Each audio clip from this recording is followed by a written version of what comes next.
सुबह का समय था। तभी रमेश अपने घर से निकलकर खेलने जा रहा होता है। तो वो खेलने लगता है। तभी उसे याद आता है कि मुझे मम्मी की दवाई लानी थी। तो वह दवाई लेने के लिए दुकान जाता है और फिर वह दुकान से अपने घर की तरफ चल देता है और घर जाते वक्त सोचता है, अरे मैं तो मम्मी की दवाई लेना भूल ही गया था, अब मम्मी मुझे डांटेगी। तभी रमेश घर पे पहुंच जाता है। फिर उसकी मम्मी बोलती है, अरे राजू बेटा, लेट कैसे हो गए? मैंने तुमसे कहा था ना दवाई जल्दी लेकर आना।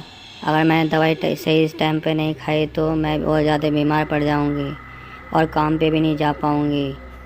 तभी वहाँ पर गांव के कुछ लोग आ जाते हैं और रमेश की माँ से बोलते हैं, अरे रमेश की माँ, बहुत दिन हो गए हैं, तुमने अभी तक हमारे पैसे वापसी नहीं करे हैं। कब दोगी पैसे हमारे? 1 साल से भी ऊपर हो गया है। बस तुम यही कहती हो पैसे दे दूंगी, पर तुमने अभी तक हमारे पैसे वापस नहीं लौटाए। अरे भाई साहब, मेरी तबीयत 2-3 दिन से ख़राब है और मैं काम पर भी नहीं जा पा रही हूँ। मेरे मालिक ने भी मुझे काम से निकाल दिया है। मेरे पास और दूसरा कोई काम भी नहीं है जिससे मैं आपके पैसे लौटा दूँ। मुझे अगर आप कुछ दिनों की मोहलत देंगे तो मैं आपके सारे पैसे लौटा दूँगी। अभी मेरे पे पैसे नहीं हैं, मुझे कुछ दिन की मोहलत दीजिए। अरे रमेश की माँ, तुम हर बार यही बोलती हो कि मेरी तबीयत ख़राब है, मैं अभी पैसे नहीं दे पाऊँगी। 1 साल हो गया है, तुमने अभी तक हमारे पैसे नहीं लौटाए हैं। कब दोगी पैसे? आज हम पैसे लेने आए हैं, आज हमें पैसे चाहिए और हम पैसे लेकर जाएंगे। तुम पर दवाई खरीदने के पैसे तो हैं, पर हमें देने के लिए पैसे नहीं। आज हम पैसे लेकर ही जाएंगे, कहीं से भी ला कर दो। अरे भाई, तुम रमेश से ये दवाई छीन लो। दूसरा आदमी रमेश से दवाई छीनकर और धक्का देकर वहाँ से वह चले जाते हैं। रमेश बेहोश हो जाता है। रमेश की माँ रमेश को देखकर सोचती है कि मेरा बेटा अब नहीं रहा, मेरा भी जीकर क्या फ़ायदा, अब मैं भी नहीं रहूँगी, मैं भी मर जाऊँगी। तभी रमेश की माँ वहीं पर दम तोड़ देती है। रमेश की माँ और रमेश दोनों ज़मीन पर पड़े रहते हैं।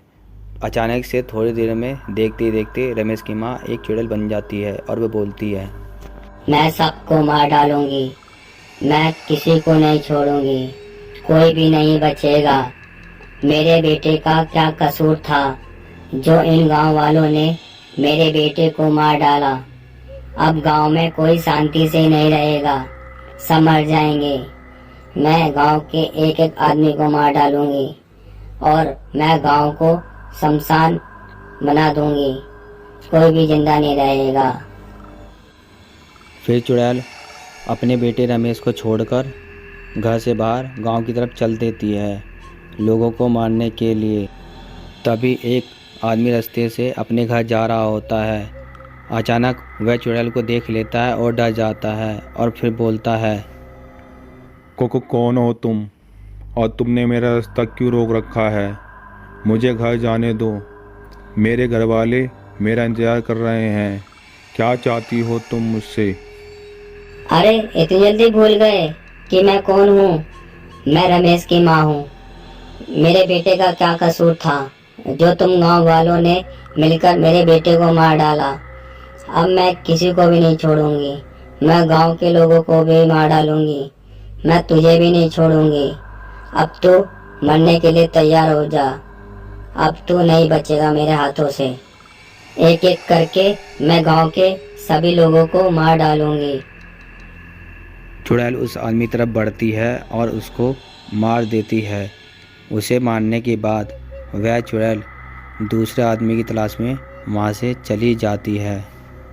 तभी एक किसान अपनी खेत की तरफ जा रहा होता है। अचानक वह चुड़ैल को आता देख डर जाता है और बोलता है, कौन हो तुम? क्या चाहती हो मुझसे? तुमने मेरा रास्ता क्यों रोक रखा है? मुझे अपने खेत पर जाना है, बोलती क्यों नहीं? मुझे जाने दो यहाँ से।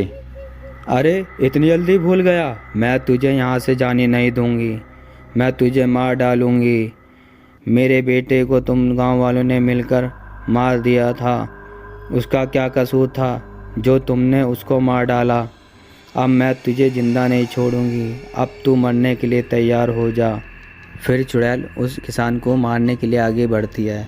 उसे मारने के बाद वह चुड़ैल वहाँ से चली जाती है। तभी अचानक उसे एक औरत आती दिखाई देती है। अब तू भी मेरे हाथों से मरने के लिए तैयार हो जा। मेरे हाथों से अब कोई नहीं बचेगा। एक एक करके मैं सभी गांव वाले को मार डालूंगी। ऐ चुड़ैल, मुझे पता चल गया है कि तुम कौन हो। तुम रमेश की माँ हो। तुमने ही हमारे गांव के लोगों को मारा है। अब गांव के लोग तुझे जलाने के लिए आ रहे हैं। तू अब नहीं बच पाएगी। अब तुझे हम सब मिलकर मार डालेंगे।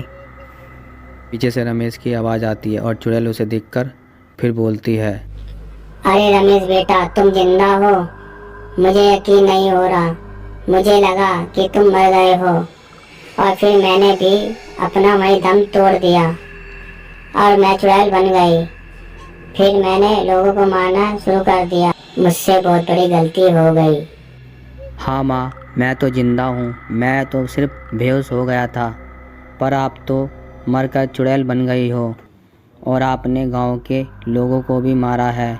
अब गांव वाले आपको नहीं छोड़ेंगे। वह आपको जिंदा जलाने आ रहे हैं। अब आप नहीं बचोगी। इसकी माँ रमेश को देखकर बहुत खुश होती है। फिर वह हमेशा के लिए उस गांव से चली जाती है और सब लोग फिर दोबारा शांति से रहने लगते हैं। वीडियो अच्छी लगी हो तो लाइक करें, सब्सक्राइब करें और शेयर करें। बेल आइकन को दबाना ना भूलें।